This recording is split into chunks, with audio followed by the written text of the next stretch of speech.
Welcome to Certain Point of View's Trade School, where each episode a different host talks about a comic book trade paperback that they loved and why they love it. Welcome to the latest episode of Trade School, Certain POV's podcast, all about trade paperbacks. And for today's episode, I'm going to take a look at one of my favorite trade paperbacks. It's called We Stand on Guard. It came out from Image Comics. The writer is Brian K. Vaughan, the artist Steve Scrosey, and the colorist is Matt Hollingsworth.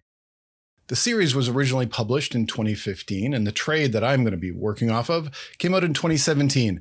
Now you may ask, who am I and why do you care about my opinion? Well, my name is Jay McKiernan, and I'm the host of the Long Live the Legion podcast, where myself and my co-host Jim Fetters take a deep dive into the world of the Legion of superheroes.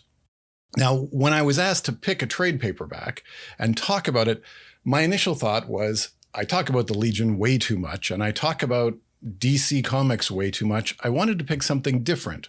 I also wanted to get out of the Silver Age or the Bronze Age and talk about a book that was a little bit more recently published. And in the case of We Stand on Guard, it's now 10 years old, which I can't believe it's that old, but that's how time flies. And I wanted to pick something that didn't have any superheroes in it. I wanted to pick something a little bit different. So let's give you a little bit of background of what is the story of We Stand on Guard. And then we'll talk about why I'm a fan of this, why you should give it a try. And we'll wrap that up with a nice bow by the end. So the premise of the book is that Canada and the United States have gone to war, and it's happened 100 years in the future. So this book is set in 2124. And what happened was there was a drone attack on the White House, and it killed the president and it killed most of his cabinet, and all evidence pointed towards Canada being the attackers. So the United States retaliated. And for anybody who knows anything about the Canadian military and the American military, let's be honest, the Canadian military really isn't strong enough to stand up to the US military. We have amazingly well-trained soldiers, but we don't have the armaments and we don't have the numbers, and we're not spending the kind of money that the United States is spending. And even if you extrapolate this 100 years into the future, that's still going to be true. So the Americans basically roll over Canada, take over, they occupy the country. So now we have this group of rebels, these guerrillas that are fighting out of the Northwest Territories, which is one of the very furthest north areas of Canada. And they're engaging in hit and run attacks, and they're trying their best to destroy whatever military that they can. But of course, they're dramatically outnumbered and outarmed, and they're essentially fighting a losing battle. So the star of this book is a woman named Amber Ruse, and we're first introduced to her in her family home in Ottawa when the United States first retaliates and they drop the bombs on Ottawa as, revenge for the attack on the White House. So she watches her parents get killed, and her brother try to escape. They flee across the country to try to get somewhere where the Americans can't reach them.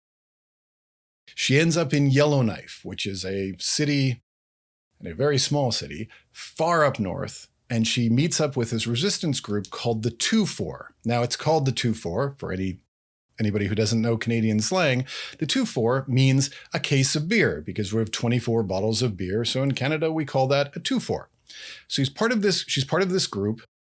She assists them, she joins them, and she ends up being part of this group that's fighting off this attack, as the Americans are trying to get as much fresh water as they can, because Canada, again, for those of you who don't know, has more than half the freshwater lakes in the entire world.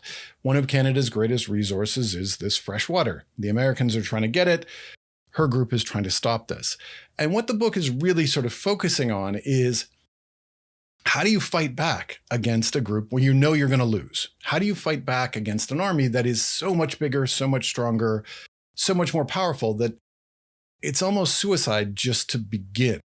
And that's what this book is really dealing with. How do we deal with this battle? How do we get ready for it and get excited about it? So it's a really fascinating book for me. And when I first heard about this, I had to give it a try. And there's a couple of reasons why. And let's start with, a very simple one. The creative team. Brian K. Vaughan, the writer, has written some of my favorite books, Y the Last Man, and his run on Runaways and Ex Machina and Saga. And he writes really, really good comics. And he writes really good comics about, these sort of very difficult situations. And so I really was interested in that. And then artistically, Steve Skroce is a Canadian. And for those of you who don't know who he is, I think he first reached his acclaim working on the Matrix movies, but he's worked on almost every Wachowski sisters movie, from that to V for Vendetta. He was the storyboard artist. He's drawn some Wolverine comics. I'm a big fan of his because his style is so, I compare it to like Jeff Darrow or Mobius, very European, very technical, but just beautiful stuff. So I knew the artwork was going to look great. And Matt Hollingsworth is an amazingly good colorist. So even if the story maybe fell a little bit flat, which I will just tell you it does not, I knew the art was going to move me through this. And the fact that it's got everything that leans into Skroce's wheelhouse, big robots and sci-fi and big action sequences, it makes the book beautiful. The other reason why I was so interested in this book and why I really wanted to check it out is very simply because I'm Canadian. And this is a book that takes place in Canada with Canadian characters. And as a Canadian, we don't see that very much. We see, American TV shows and movies filmed in Canada, and we see my hometown, Vancouver, pretend to be almost every other city you can think of. And we see Canadian actors and actresses, I don't want to say pretending to be American, but not wearing the maple leaf on their sleeves as much as you would like.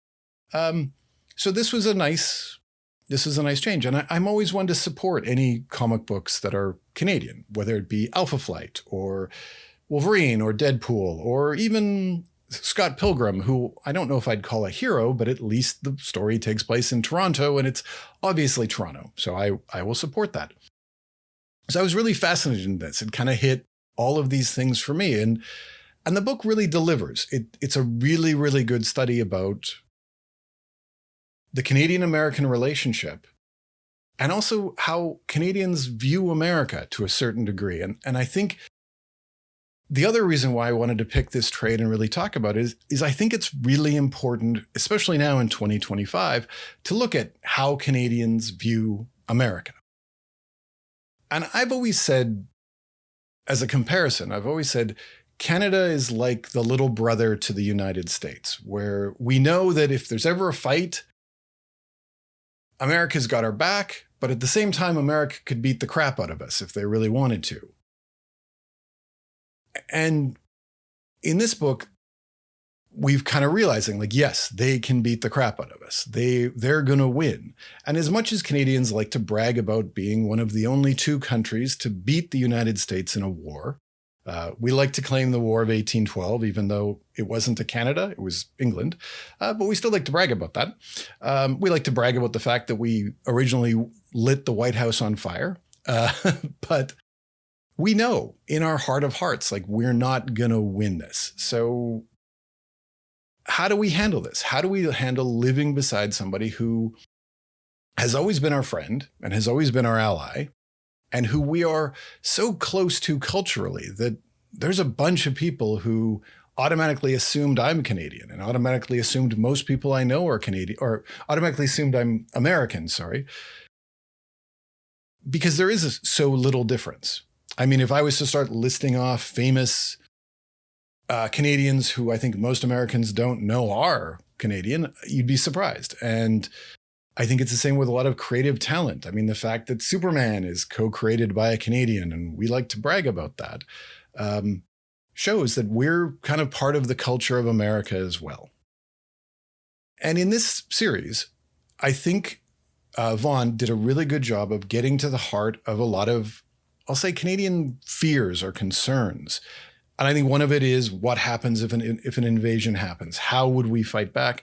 But I think the whole focus, and I mentioned this earlier, on the fresh water, this has actually been a serious conversation in Canada. What would we do if America just decided, we want your resources, right? We want to take over. I hate to use this phrase, we want you to be the 51st state. And when I first read this book, back probably in 2017, 2018, it was an interesting thought experiment. And unfortunately, in 2025, it's becoming less of a thought experiment, which is the other reason why I would recommend this book to all the readers, to get a sense of this, of what is this fear, or how do we view America? One fascinating thing, in 2025, when there first started being all this talk of the 51st state, this book sold more copies in a month than it had sold in the previous year, as people started to realize maybe this relationship isn't as good as we think it is. So look, on a very surface level, high level, this is a really great action book about giant robots and people fighting back and guerrilla warfare. And what is the nature of reality? A big question of the book is, what do we present as true, which is also really effective today. But at the second level, I think this book is really about what happens when you go up against an undefeatable foe. How do you fight back, right? What are you willing to give up? What are you willing to sacrifice? And I think that's where this book really shines and really gets into it. So I can't recommend this enough. I think it's definitely worth checking out. It's definitely worth reading. And I say this with full Canadian bias on display. And I love the fact that Vaughn actually got the French translated into Quebecois French, so French from Quebec, not Parisian French, because those are actually very, very different. So he's actually put that much focus and that much effort. And as a Canadian, I really appreciate that. There's a lot of books starring Canadians where you can tell the writer isn't Canadian and doesn't quite get it. He did a really good job of getting it. So I would just recommend this book. Give it a check out. I think you'll really enjoy it. And even if you're just you just want to see big robots shoot stuff and people get blown up, you're really going to enjoy this book. So thank you very much for listening. Again, We Stand on Guard. Highly recommended. My name's Jay McKiernan, so check out the Long Live the Legion podcast, and happy reading. Hey, Jay. Hey, Jim. You're a fan of the Legion of Superheroes, right? Yeah, I've been reading their adventures for decades. Me too. It was tough at first with all the characters, but now I think I'm an expert. It's not too hard to get into the Legion. And to make it even easier, we have a podcast called Long Live the Legion. We talk about different aspects of all its history to help you out. So whether you're a new reader in the Legion Academy, or have your own flight ring, or anywhere in between, a Long Live the Legion podcast should be on your playlist. CPOV. CertainPOV.com.